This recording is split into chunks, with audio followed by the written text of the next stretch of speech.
Bini dia pegang kamera, rakam, tayang buntut kat orang ramai, golek-golek buntut depan orang ramai. Isteri orang, anak perempuan, suami masih hidup, ayah masih hidup, tak pernah tegur. Yang ni yang dipanggil oleh Rasulullah sebagai dayus, yang tak berani tegur kemungkaran yang dilakukan oleh isteri dan juga anak-anak. Pengurusi majlis yang berbahagia, Major General Nubli bin Haji Hashim, Panglima 21 Grup Gerak Khas. Yang berbahagia Brigadier General Adi Rizwan bin Abdullah, Ketua Staf Am Grup Gerak Khas. Yang berbahagia Kolonel Zulkinain bin Yunus, Komandan Pusat Latihan Peperangan Khusus selaku penganjur bersama 21 Kumpulan Logistik. Yang berbahagia Kolonel Musyadi bin Abdul Muttalib selaku pengerusi Ahli Jabatan Kuasa Masjid Kem Iskandar Mersing, pegawai-pegawai pemerintah, pegawai-pegawai kanan, para pegawai, Sarjan Major Regiment, Sarjan Major Regiment, hadirin muslimin dan muslimat, warga Kem Iskandar Mersing sekalian, semoga kita semua dirahmati oleh Allah Subhanahu wa ta'ala. Pertama sekali, nawaitul i'tikaf fi hadzal masjidi sunnatan lillahi ta'ala. Yang keduanya, radina billahi rabbah, kami semua redha Allah Tuhan kami. Wabil islami dina, kami semua redha Islam cara hidup kami. Wabi Muhammadin Rasulah, kami semua redha bahawa Muhammad sallallahu alaihi wasallam seorang Rasul. Alhamdulillah tuan-tuan, terima kasih sudi jemput saya main pada malam ni. Saya cakap Kedah, minta maaf noh. Dalam TV pun saya cakap Kedah, dalam media sosial pun saya cakap Kedah. Semoga tuan-tuan boleh fahamlah. Tadi saya mai tengok pengurusi majlis pun badan besar, kan? Baru teringat tempat askar. Kalau saya mai sini memang kena bully lah. Badan halus ni, kan? Badan kecil. Jadi tuan-tuan yang dirahmati Allah SWT sekalian, malam ni Allah menggerakkan saya dan kita semua untuk hadir majlis ilmu. Saya doakan majlis kita ni diberkati, malaikat yang ramai, dan tuan-tuan berdoalah sepanjang duduk dalam majlis ni dengan permintaan akhirat. Kita semua ada keluarga. Saya ada keluarga, tuan-tuan ada keluarga.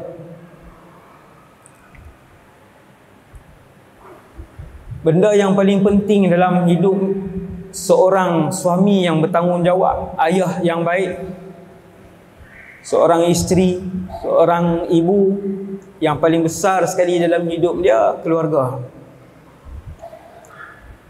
Tuan-tuan, kita makan di luar, kita makan di satu tempat, kita tak pernah sampai tempat tu. Bila sampai, makanan sedap, kita order makan sedap. Bila makan sedap, suapan pertama sedap, suapan kedua kita makan sedap sangat. Orang yang paling kita ingat bukan kawan yang duduk di tepi katil kita, bukan. Orang yang paling kita ingat waktu kita makan sedap tu bukan jiran kita. Orang yang paling kita ingat waktu tu bukan bos kita. Tapi bila kita makan sedap, makan lagi sedap, waktu tu yang paling kita ingat mak dan ayah kita, isteri dan anak-anak kita. Sebab kalau boleh, apa saja benda dan aktiviti yang seronok di luar sana, kita pergi negara luar ke, kita pergi tempat yang menarik, kita makan makanan yang sedap, kalau boleh ahli keluarga kita terbayang muka mak dengan ayah, terbayang muka adik dengan abang kita, kakak kita, terbayang muka isteri dengan anak-anak, bayang muka suami. Yang ni orang baik. Orang yang hati dia baik, hati yang penuh dengan tanggungjawab, yang paling dia ingat ialah keluarga dia. Sebab tu selalu saya sebut, tak ada nikmat kalau tuan-tuan masuk dalam syurga tapi anak kita seorang duduk dalam neraka. Tak ada nikmat. Tak ada nikmat kalau tuan-tuan duduk syurga Firdaus tetapi mak tuan-tuan berada dalam neraka. Tak ada nikmat. Tuan-tuan nak rasa nikmat syurga apa kalau kita duduk dalam syurga, ibu kita sedang dibakar dalam neraka? Tuan-tuan nak rasa apa? Tuan-tuan nak seronok dengan nikmat makan dalam syurga? Tuan-tuan nak seronok dengan nikmat tempat tinggal dalam syurga? Tuan-tuan nak seronok dengan nikmat pakaian mewah dalam syurga? Tuan-tuan takkan rasa. Selalu saya sebut juga dalam ceramah, kalau siapa biasa pergi jauh-jauh naik kapal terbang, pergi Mekah ke, pergi New Zealand ke, kita pergi 5 orang naik flight 9 jam, 7 jam, semua kita duduk satu baris. Tiba-tiba ada seorang anak kita duduk belakang sekali, 20 baris belakang. 7 jam perjalanan tu dia berasa tak seronok sebab dia duduk seorang, berasa tak seronok. Yang lain mak kita, ayah kita duduk dengan adik, dengan abang, apa semua, kita duduk seorang belakang, duduk tak seronok. Berapa jam? 7 je. Bukan 7 tahun. 7 jam duduk di belakang, kita dah berasa tak best. Ni siapa yang pernah lalu dia tahu. Tu baru 7 jam. Sebab apa? Sebab apa saja yang berlaku di keliling kita dalam kapal terbang tu, makan apa, kita tengok apa, nak buh tali pinggang macam mana, satgi buka tingkap tengok nampak apa, satgi nak waktu kapal terbang nak naik, waktu kapal terbang nak turun, semua tu kita nak kongsi bersama. Kita nak kongsi bersama dengan keluarga, kita nak hayati bersama dengan keluarga, kita nak habaq dengan mak kita nak bagi tahu dengan ayah kita nak bagi tahu dekat anak-anak kita. Waktu tu kita nak kongsi. Tu tengok nampak dah. Kita kata cuba tengok orang di bawah nampak kecil je. Tengok bangunan di bawah nampak kecil je. Tapi kalau duduk seorang di belakang, nak menjerit dengan siapa? Tengok bangunan. Dia tak seronok. Sebab keluarga jauh. Jauh bukan satu duduk di syurga, duduk di neraka. Jauh seorang duduk di line yang depan. Lepas tu kita ramai-ramai duduk di belakang. Macam tu je jauh dia. Tapi dah rasa tak seronok. Sebab tu Allah sebut dalam Quran, A'udzubillahi minasyaitanirrajim. Ya ayyuhalladzina amanu, wahai orang-orang beriman. Dalam masjid ni semua sebut la ilaha illallah Muhammadur Rasulullah. Semua. Dalam masjid ni semua yang ada boleh menyebut asyhadu an la ilaha illallah wa asyhadu anna Muhammadar Rasulullah. Sebab tu bila baca Quran, bila Allah panggil ya ayyuhalladzina amanu, wahai orang-orang beriman, kita jawab ya dalam hati kita, ya wahai Allah. Yang panggil kita itu Allah. Yang panggil kita itu Allah. Kalau kita baca Quran, kita kata ya wahai Allah. Benda apa Allah nak beritahu? Qu anfusakum wa ahlikum nara. Allah Ta'ala kata, peliharalah diri kamu dan ahli keluarga kamu daripada neraka. Jaga diri dengan ahli keluarga daripada neraka. Kalau kita ayah, kita ada isteri, kita ada anak-anak untuk kita tengok solat mereka, aurat mereka. Ni paling banyak dua ni. Yang hari-hari, zakat setahun sekali, haji seumur hidup sekali, puasa setahun sekali. Yang hari-hari apa dia? Yang paling banyak nak kena jaga? Semayang, aurat.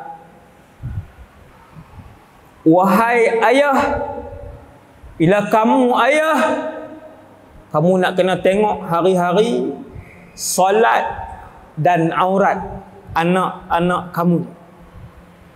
Wahai suami, ketika mana kamu suami, tiap-tiap saat, bukan tiap-tiap hari tuan, tiap-tiap saat jalan masa 1 minit, 2 minit, 3 minit.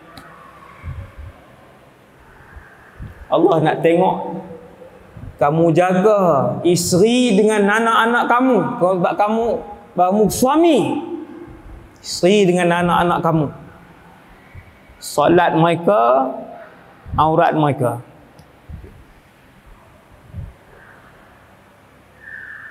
Hari ni satu video keluar, kalau viral, puluh ribu orang tengok. Lagi buat benda tak malu, lagi ramai orang tengok, lagi ramai orang share. Tak ada maruah, tak ada kehormatan. Yang tu anak orang, yang tu isteri orang. Tak ada maruah, tak ada kehormatan. Upload gambar dia, upload video dia, macam-macam cara. Suami masih hidup, ayah masih hidup, tak pernah tegur. Yang ni yang dipanggil oleh Rasulullah sebagai dayus, yang tak berani tegur kemungkaran yang dilakukan oleh isteri dan juga anak-anak. Bini dia pegang kamera, rakam, tayang buntut kat orang ramai, godek-godek buntut bagi orang tengok. 18,000 orang tengok, 26,000 orang tengok. Hasbunallah wa ni'mal wakil. Kalau suami tu duduk di masjid baca Quran, malaikat sedang tulis dosa besar dia. Berapa orang yang duk tengok buntut isteri dia yang digelek-gelekkan dalam internet tu, sampai cecah ratus ribu, sampai cecah ratus ribu. Nak viral punya pasal, nak jual produk punya pasal, menempah ratusan ribu tahun untuk duduk dalam neraka Jahannam, wal'iyadzubillah. Duduk dalam neraka ni bukan duduk dalam kedai, bukan duduk dalam bangunan. Dia adalah satu kawasan yang kesemuanya api. Kesemuanya api. Bukan api tu di luar, api tu di dalam. Api itu di dalam bangunan yang tertutup. Itulah neraka Jahannam. Dan warnanya gelap gelita. Kerana apinya gelap, sudah tidak boleh dipanaskan lagi. Tak boleh panas dah. Ketika Allah mencipta neraka, Allah telah menciptakan neraka dengan beberapa kepanasan. Dia dah panas ribuan tahun dengan warna apa, dia dah panas ribuan tahun dengan warna sekian, dia dah panas ribuan tahun dengan warna sekian. Akhirnya api itu telah menjadi hitam dan tak boleh panas lagi.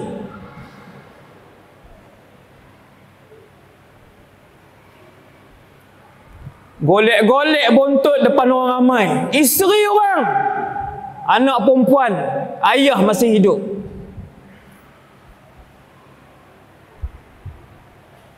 Hasbunallah wa ni'mal wakil. Tiap-tiap minggu keluarkan video yang viral, tayang aurat dia. Tayang aurat. Buat pelik sikit, buat benda haram yang orang lain malu nak buat, orang tengok produk dia. Orang tengok dia tindak tanduk dia. Akhirnya laku produk dia. Hasbunallah wa ni'mal wakil. Berpuluh-puluh video kawan tu. Bukan seorang ni, saya bukan sebut seorang, ramai yang buat. Berpuluh-puluh video yang telah dirakam masih ada dalam media sosial. Semua orang boleh tengok aurat dia.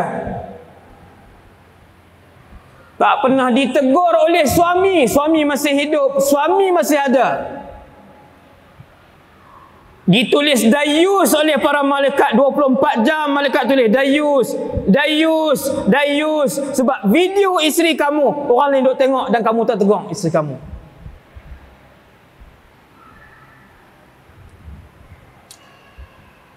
Hasbunallah wa ni'mal wakil.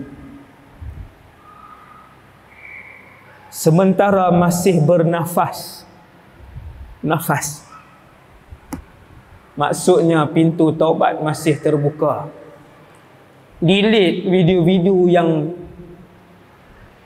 yang mengundang dosa dan marah Allah Subhanahu Wa Taala tu, delete, buang. Dia kata saya tak pakai tudung pun kaya ustaz. Saya golek-golek bontot saya depan orang pun kaya ustaz. Saya tak heran, emas saya 100,000 saya boleh pakai. Tiap-tiap minggu saya buat benda mungkar ke, saya buat maksiat ke, depan orang ke, belakang orang ke, saya kaya ustaz.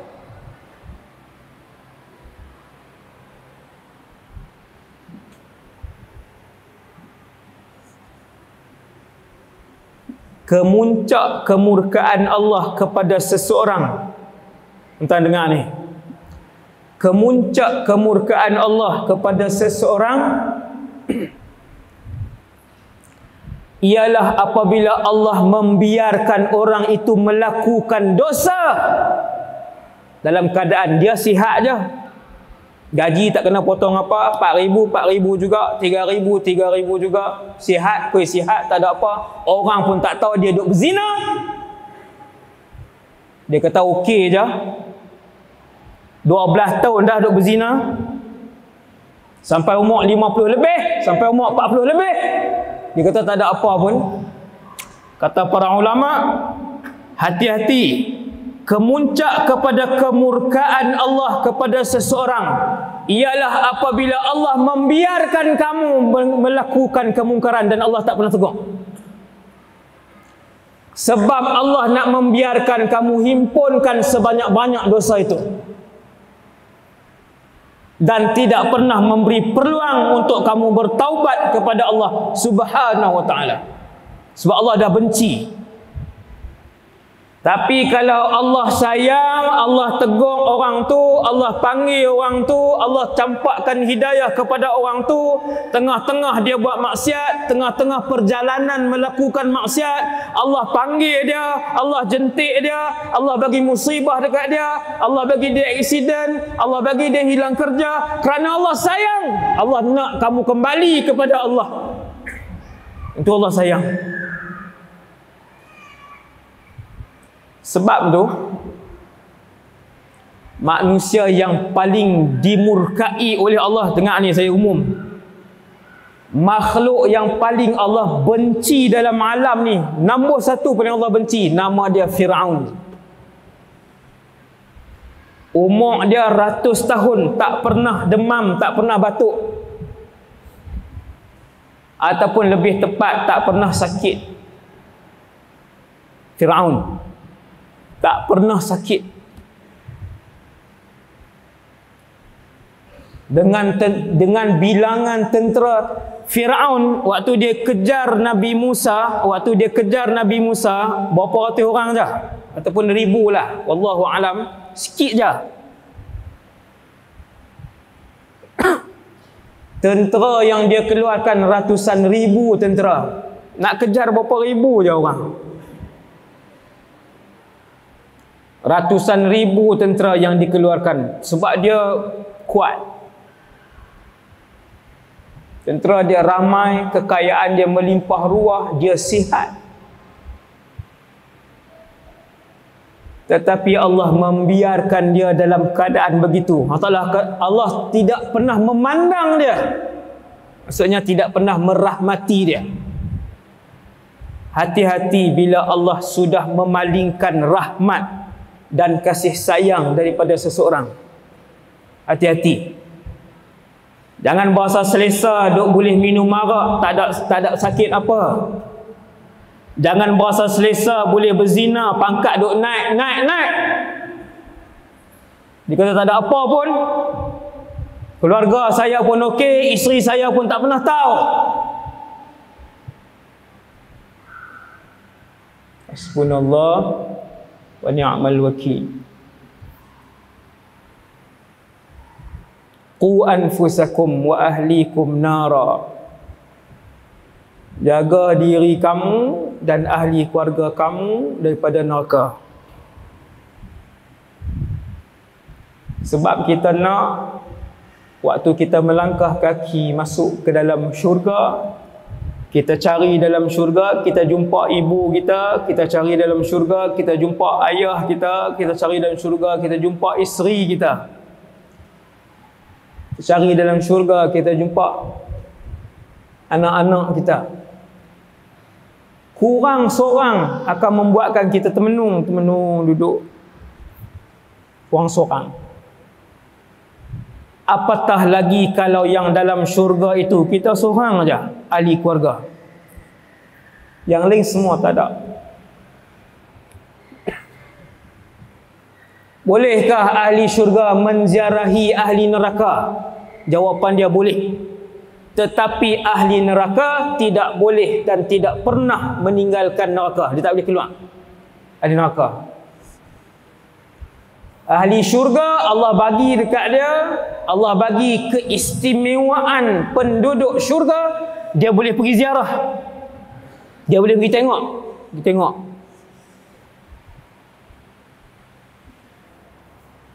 Anak kita duduk asrama, sebulan balik sekali, punya rindu, teringat.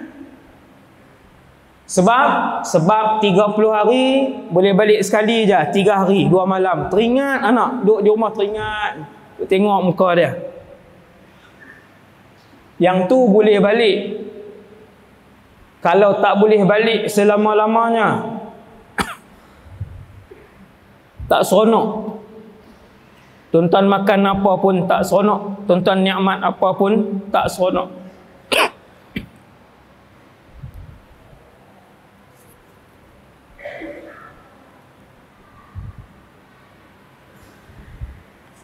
Tadi saya sebut tentang Firaun. Manusia yang paling zalim, paling jahat atas dunia. Wal'iyyazubillah. No? Firaun. Jangan buat nama anak pula. Buat nama kedai Firaun. Bismillah. Alhamdulillah. Bismillah. Alhamdulillah.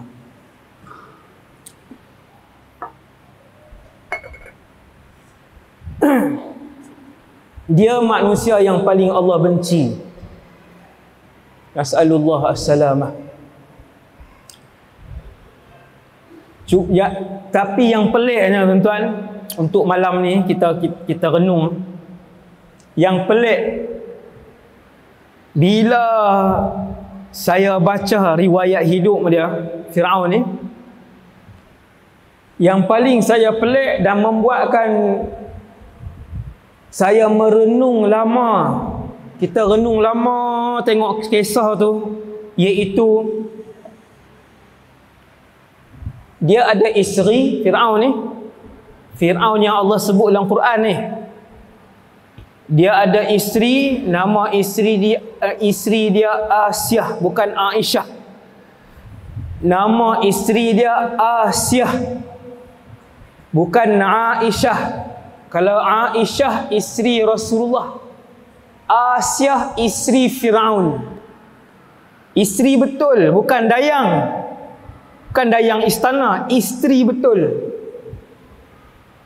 Suami dia mati sebagai orang yang paling Allah laknat di atas dunia ni, iaitu Firaun. Tetapi Asyah mati dibunuh oleh Firaun. Asyah ini mati dibunuh oleh suami dia sendiri. Diarahkan pembunuhan oleh suami dia sendiri bila suami dia tahu isteri dia masuk Islam. Bila suami dia tahu isteri dia masuk Islam, dan rupanya isteri ni dah Islam lama dah, menyembah Allah, ikut ajaran yang dibawa oleh Nabi Musa alaihissalam, rajin beribadah Asyah ni. Tuan-tuan bayang, rajin beribadah, mencintai Allah Subhanahu wa taala. Asyah bintu Muzahim nama dia. Mempunyai akhlak yang baik. Akhirnya bila dia dibunuh oleh suami dia, Nabi SAW dalam satu hadis yang sahih, Nabi bagi tahu antara 4 orang presiden wanita-wanita syurga, salah seorangnya Asyah bintu Muzahim. Masya Allah. Orang perempuan ramai dalam syurga, berbilion. Wallahu a'lam berapa bilion.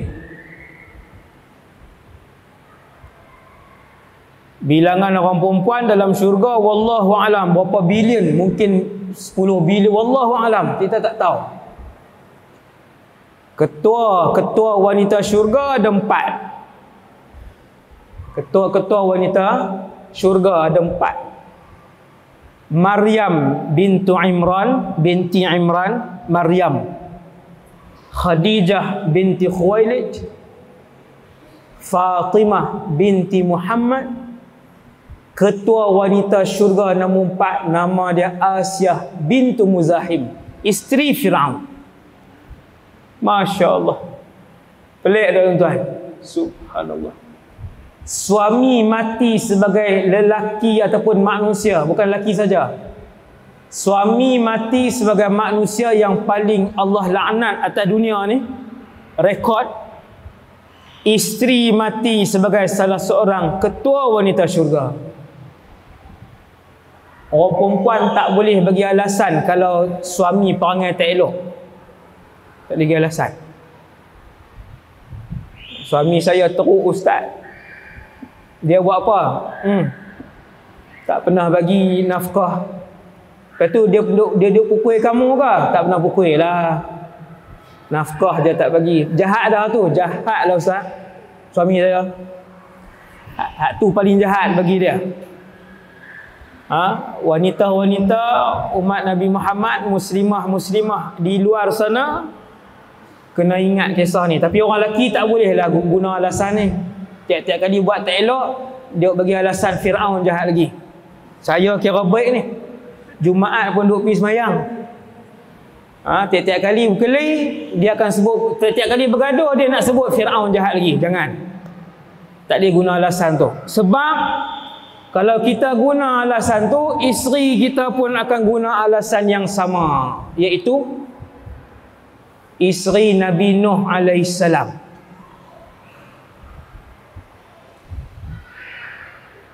Presiden Rasul ada 5,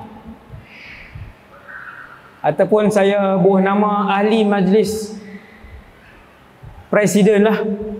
Di kalangan Rasul ada 5. Rasul 313 Rasul ramai. Dalam Quran disebutkan 25. Di kalangan Rasul yang ramai ni 124,000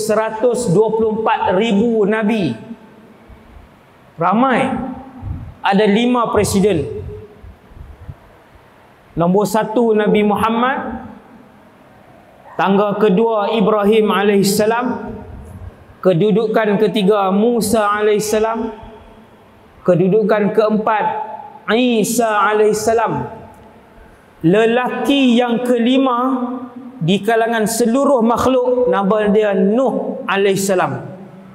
Tuan-tuan tahu Nabi Nuh alaihissalam presiden di kalangan Rasul, isteri dia tak Islam.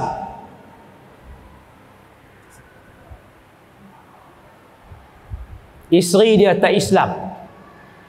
Kalau tuan-tuan guna alasan Firaun lagi jahat, orang perempuan akan guna alasan isteri Nabi Nuh pun tak elok juga. Kebanyakan isteri Rasul-Rasul adalah baik. Allah uji sebahagian kecil Rasul, isteri-isteri mereka tidak beriman. Tuan-tuan tahu berapa tahun Nabi Nuh menjadi Rasul? 950 tahun menjadi Rasul. Nabi Nuh kahwin dengan isteri dia yang tak Islam tadi, yang mati dalam keadaan tidak Islam. Nabi Nuh berkahwin sebelum menjadi Rasul. Lama. Nabi Nuh berdakwah dengan orang luar. Nabi Nuh juga berdakwah dengan isteri dia di rumah. Hampir 900 tahun Nabi Nuh berdakwah. Akhirnya isteri Nabi Nuh tak masuk Islam. Subhanallah. Apa tuan? Tak masuk Islam. Yang ni saya sebut untuk saya bagi tahu dekat semua orang malam ni. Saya nak bagi tahu dekat semua orang, kalau suami kita tak elok seperti Firaun, kalau isteri kita tak pernah elok berdakwah 900 tahun oleh Nabi Nuh seperti isteri Nabi Nuh, kita kena ingat Allah tak tanya kenapa isteri kamu tak berubah. Allah tak tanya kenapa isteri kamu tidak menutup aurat. Allah tak tanya kenapa isteri kamu tak solat. Ingat tapi Allah akan tanya kita nanti, suruh ataupun tidak isteri kamu solat, suruh ataupun tidak isteri kamu tutup aurat, larang ataupun tidak isteri kamu dedahkan aurat. Itu yang Allah akan soal. Suruh ataupun tidak, larang ataupun tidak. Sebab tu Allah tak pertikai Nabi Nuh alaihissalam. Sebab Nabi Nuh tegur isteri dia bila isteri dia buat maksiat, dan Nabi Nuh selama ratusan tahun dia suruh isteri dia buat apa yang diarahkan oleh Allah Subhanahu wa taala. Sekarang ni suruh dan larang. Kalau benda-benda yang Allah wajibkan, suruh ahli keluarga kamu buat. Dia tak mau buat, itu urusan dia. Sekarang ni ayah-ayah, suami-suami, ibu-ibu, isteri-isteri larang anak-anak dan juga adik-beradik daripada lakukan mungkar kepada Allah. Larang. Dia nak tinggal ke, dia nak lawan ke, itu dia punya pasal. Yang Allah akan persoal, kamu larang ataupun tidak. Yang Allah akan persoal, kamu suruh ataupun tidak. Ingat, tuan. No? Kita ada usaha, tiap-tiap hari kita suruh solat. Tiap-tiap hari kita tegur dia, tiap-tiap hari. Tapi dia tak mau dengar ustaz. Tak apa. Itu bukan lagi tanggungjawab kita. Tidak lagi disalahkan. Allah tak lagi salahkan kita. Ada satu keluarga dalam dunia ni, bila saya baca sirah para rasul, tengok keluarga ni selain daripada keluarga Rasulullah sallallahu alaihi wasallam, keluarga syurga, macam tajuk malam ni,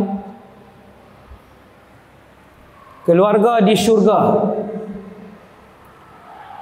Ada satu keluarga semua orang tahu kalau saya sebut, iaitu keluarga Nabi Ibrahim alaihissalam. Tuan-tuan sekalian, keluarga Nabi Ibrahim, isteri dia dua. Isteri pertama Nabi Ibrahim, Sarah, mati dalam keadaan beriman, wanita yang salihah. Isteri kedua Nabi Ibrahim namanya Hajar, mati dalam keadaan beriman, isteri salihah. Isteri pertama Nabi Ibrahim punya salihah. Tuan-tuan tengok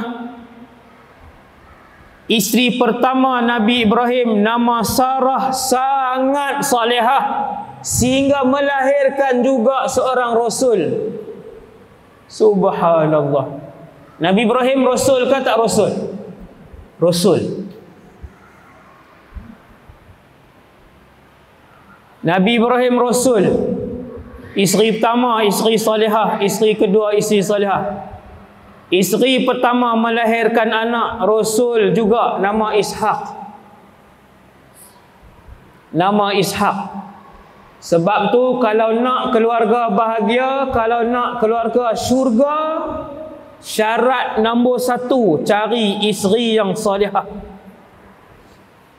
Bukan putih syarat yang pertama. Bukan badan sedap syarat yang pertama. Dia duk kira badan. Badan macam mana? Okey tak? Badan elok tak? Oi, badan tak elok. Tengok pun tak best.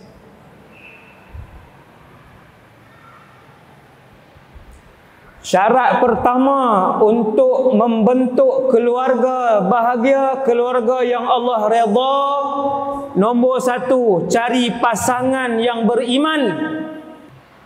Bukan sebab dia anak ketua staf am.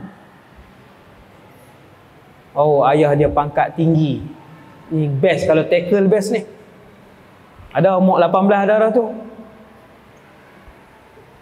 Cari Facebook.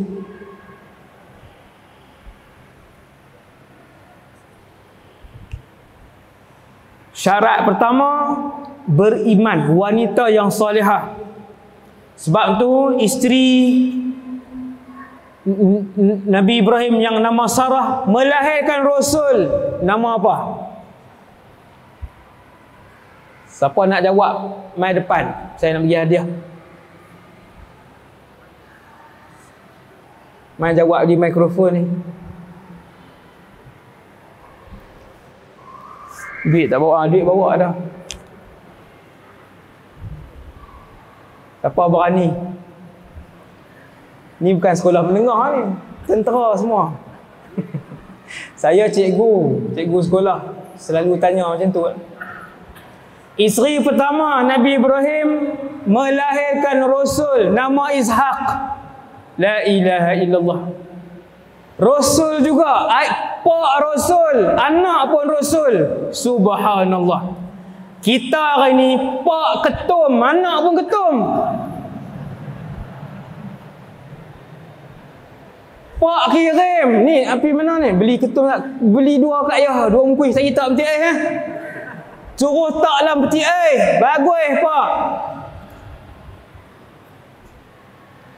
Pak pecah masuk rumah orang. Kena tangkap tahun lepas. Dengan 2 orang anak. La ilaha illallah. Saya baca berita. Anak 2 orang. Dia ajak pergi curi rumah orang. Pecah masuk rumah orang. Kena masuk kot ni. Jangan bagi salam kot pintu depan. Sekali orang pun penerajang. Masuk kena pergi kot belakang. Rongkah macam ni. Jangan rongkah jam ni. Pak ajak anak 2 orang. Hasbunallah wa ni'mal wakil. Pak pisap dadah, bawa anak. Kena tangkap, yang ni pak, yang ni anak, yang tu sepupu. Rupanya pak menakan pun tokan juga. Pak saudara. Pak saudara pun tokan, duk jual juga. Segram, apa semua ni. Hasbunallah wa ni'mal wakil. Ni bukan contoh saya buat ni, yang duk tangkap, yang kena tangkap, kita tengok berita. Isteri kedua Nabi Ibrahim, Hajar. Isteri kedua Nabi Ibrahim, Hajar, wanita salihah. Wanita yang ditinggalkan di padang pasir bersama dengan seorang anak yang masih menyusu. Nabi Ibrahim tinggal di padang pasir yang hari ini namanya Makkah. Dia duduk di padang pasir tu, dia kata, kalau Allah yang suruh kamu tinggal, Allah tidak akan mensia-siakan kami. Jawab Hajar alaihissalam. Hajar jawab, wahai Ibrahim, hang tinggal aku dengan anak kecil atas arahan siapa? Nabi Ibrahim kata atas arahan Allah. Hajar kata, kalau Allah yang arahkan wahai Ibrahim, Allah tidak akan memati dan mensia-siakan kami. Mekah waktu tu tuan-tuan, bukan manusia. Pokok tinggi ni pun tak ada di Mekah ni. Di Mekah ketika itu pokok tinggi ni pun tak ada. Tak ada pokok. Kosong dan kering kontang. Tapi isteri itu beriman, baru jadi keluarga syurga. Baru jadi keluarga syurga. Ni menikah, laki main Mobile Legend sampai tak semayang, bini main di sebelah Mobile Legend tak semayang juga. Laki bini sama naik. Hasbunallah wa ni'mal wakil. Isteri yang solehah. Hitam tak apa, janji solehah. Ustaz Azhar kata tutup lampu, tak nampak apa. Sama aja. Pegang sama aja. Dia bukan kalau hitam dia berketui-ketui macam lain. Tutup lampu sama. Subhanallah. Isteri kedua Nabi Ibrahim, Hajar, dapat anak Rasul juga, Ismail alaihissalam. Masya Allah. Saya baca kisah ni, saya tengok kisah ni, subhanallah. Isteri pertama lahir anak dapat Rasul, isteri kedua lahir anak dapat Rasul. Masya Allah. Tuan-tuan tahu, Nabi Ibrahim dapat anak Rasul nama Ishak. Nabi Ishak kahwin dapat anak Rasul nama Yaqub. Rasul. Nabi Yaqub berkahwin dapat anak Rasul nama Yusuf alaihissalam. Subhanallah. Siapa boleh ulang? Pak-pak tu mai sini jawab. Saya bagi hadiah. Empat-empat orang tadi yang semua Rasul tu. Pak-pak beranak. Anak Rasul, ayah Rasul, atuk Rasul, moyang Rasul.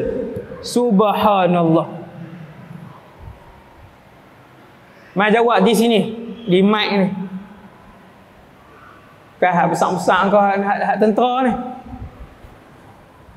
Adik-adik ni depa ingat. Ibrahim dapat anak nama Ishak, dapat anak nama Yaqub, dapat anak nama Yusuf. Semua Rasul. La ilaha illallah, hebatnya. Hebat tuan-tuan. Baca tuan-tuan, tuan-tuan tengok. Tak ada kitab sirah, ada handphone, buka tengok cerita tu, kisah tengok. Dahsyatnya mai mana ni? Dia mai daripada ayah yang beriman kepada Allah yang bernama Ibrahim alaihissalam. Allah uji Nabi Ibrahim sampai umur 70 tak dapat anak, menikah. 70 tuan-tuan, ulang sekali lagi. Nabi Ibrahim menikah dengan isteri pertama nama Sarah, isteri pertama nama Sarah. Umur 70 belum dapat anak. Kita Tuhan uji 15 tahun tak dapat anak, macam-macam kutuk Tuhan. Baru 3 tahun tak dapat anak, macam-macam kutuk Allah. La ilaha illallah. 70 tahun. Ada ulama sebut Nabi Ibrahim dapat anak sulung umur 80 lebih. Dapat anak sulung nama Ismail umur 80 lebih. Anak tu tak dan membesar lagi, tak dan membesar, masih menyusu. Waktu tu keluar arahan, pi tinggal anak kamu dengan isteri kamu dekat satu tempat padang pasir. Allah nak tengok ketika itu Nabi Ibrahim dahulukan Allah ke dahulukan keluarga? Tuan-tuan Islam, saya Islam. Kita hidup dahulukan Allah. Kalau kehendak Allah bertentangan dengan kehendak isteri, dahulukan kehendak Allah. Kalau kehendak Allah bertentangan dengan kehendak ibu, dahulukan kehendak Allah. Kalau kehendak arahan Allah bertentangan dengan kehendak anak-anak, dahulukan arahan dan kehendak Allah. Ini kaedah dia untuk menjadi keluarga syurga. Bila Allah arah, wahai Ibrahim, pi tinggal anak isteri kamu. Waktu tu Nabi Ibrahim duduk di Palestin. Palestin nak pi ke Mekah lebih kurang 2000 km. 2000 km. Asia tak ada, bas tak ada, motor tak ada. Wahai Ibrahim, bawa isteri kamu, bawa anak yang baru dapat, pergi letak di sana. Kamu nak buat ke tidak? Nabi Ibrahim kata, sam'an wa ta'ah. Aku dengar dan aku patuh, wahai Allah. Nampak? Aku dengar dan aku patuh, wahai Allah. Dia bawa, dia pergi tinggal. Tinggal betul lah tuan-tuan, bukan duduk sebulan lah. Nabi Ibrahim sampai di Mekah, dia tak duduk sebulan. Sampai-sampai dia letak isteri dia, dia letak anak dia naik kenderaan. Hajar tanya, wahai suamiku, ni nak tinggal ke, nak pergi mana? Nabi Ibrahim tak jawab. Hajar kata, wahai suamiku, nak tinggal kami dua orang di sini ke? Nabi Ibrahim tak jawab. Hajar tanya, wahai Ibrahim. Sebab Nabi Ibrahim dah gerakkan kenderaan waktu tu. Dia dah gerakkan kenderaan dia nak berjalan. Kalau bahasa kita hari ni, start enjin kereta. Nabi Ibrahim start enjin kereta. Waktu tu nak berjalan, Sayyidatina Hajar pegang jubah Nabi Ibrahim. Waktu tu dia tanya, Allahu amaraka bihadha, wahai Ibrahim, apakah arahan ini datang dari Allah? Waktu tu baru Nabi Ibrahim jawab. Nabi Ibrahim kata, ya, Allah yang arah. Subhanallah. Nabi Ibrahim kata, ya, Allah yang arah untuk aku tinggalkan kamu. Maka Sayyidatuna Hajar, wanita salihah, isteri salihah ni jawab, kalau macam tu Allah tidak akan mensia-siakan kami. Takkan. Allah takkan mensia-siakan kami. Nabi Ibrahim pun tinggal. Hajar pun duduk di tempat tu. Tak ada perasaan ke Ibrahim? Kamu Rasul, kamu tak ada perasaan ke? Kamu Rasul. Tuan-tuan, manusia yang paling kasih kepada makhluk adalah Rasul. Manusia yang paling kasih dengan makhluk adalah di kalangan Rasul. Paling kasih dengan makhluk. Tetapi Nabi Ibrahim menahan perasaan sedih. Menahan perasaan sedih dan kasih seorang ayah dan suami. Sebab kalau Nabi Ibrahim menangis di situ, maka tangisan itu akan menggagalkan arahan Allah Subhanahu wa taala.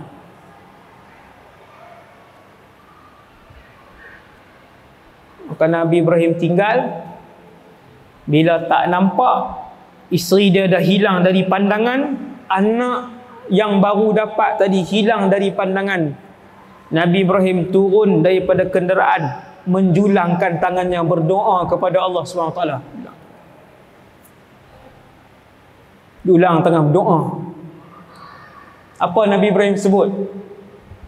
Rabbana, Tuhan kami, inni aku askantu min dhurriyyati biwadin ghairi dhi zar'in. Aku tinggalkan anak dan isteri aku di tempat yang tak ada makhluk, tak ada binatang, tidak ada air setitis pun, rumput pun tiada, kerana menuruti arahan Allah Subhanahu wa taala.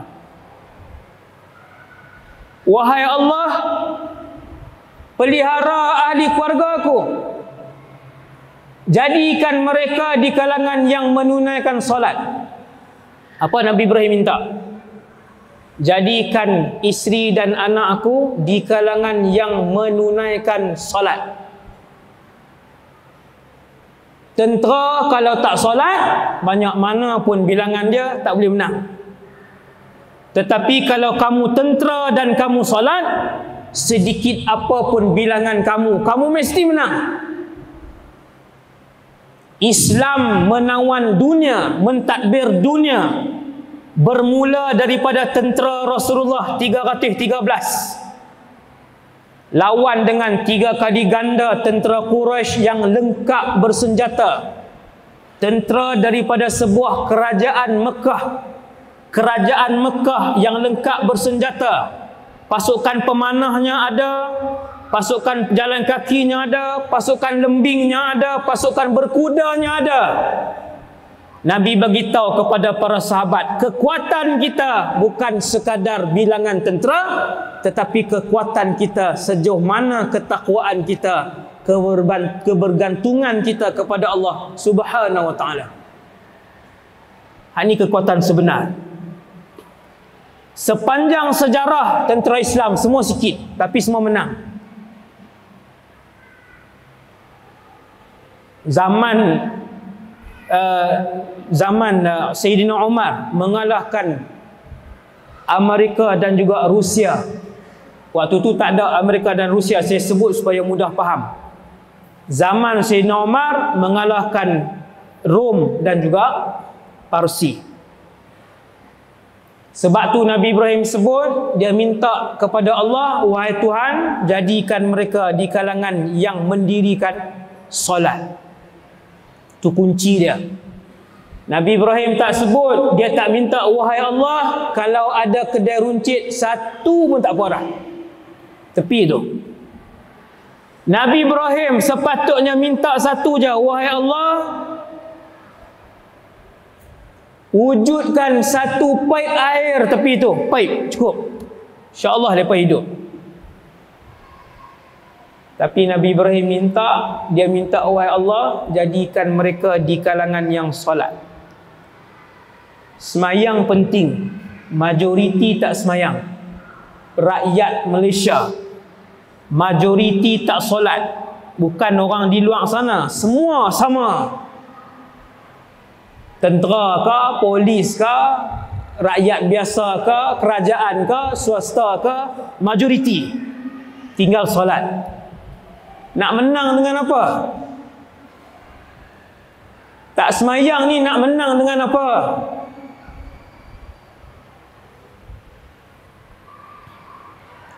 Tiang agama diruntuhkan. As-salatu imaduddin. Semayang tiang agama.